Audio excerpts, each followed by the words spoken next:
کبھی مایوس نہ ہونا اللہ سے کہ میں اتنے گناہ کرتا ہوں، اللہ کیسے معاف کرے گا۔ اللہ بڑا کرے، اللہ تھانے دار نہیں ہے، مہربان ہے، دوست ہے، ہمارا دوست ہے۔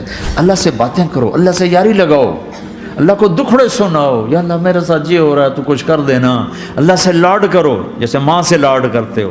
وہ نہیں تھا چرواہا موسیٰ علیہ السلام نے سنا، کہہ رہا اللہ سیاں تو آویں آ، تیری جواں کڈاں، تین تیل لاواں، تین کنگھی کراں، تین روٹی کھواواں، تین دودھ پواواں۔ یہ اللہ سے باتیں کر رہا۔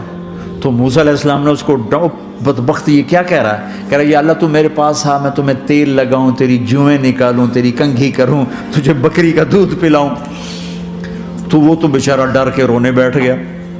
جب موسیٰ علیہ السلام طور پر آئے تو موسیٰ علیہ السلام سے اللہ نے کہا موسیٰ تو نے تو میرا یار ہی مجھ سے دور کر دی، مجھے تو اس کی باتیں بڑی اچھی لگتی تھی، تو نہیں یہ کیا، جا اس کو خوش کر کے جیسے ناراض کر کے آیا۔ میرے نبی مسجد میں صحابہ ہنس رہے تھے تو آپ نے فرمایا جو میں جانتا ہوں تم جانو تو تمہارا ہنسنا بند ہو جائے، رونا زیادہ ہو جائے۔ تو سب صحابہ نے زاروں قطار رونا شروع کر دیا۔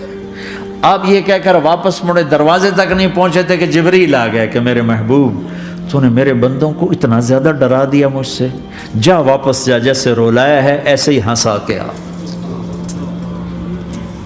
اللہ پاک تو ہمارے مالک خالق، ہمارے مہربان ہیں۔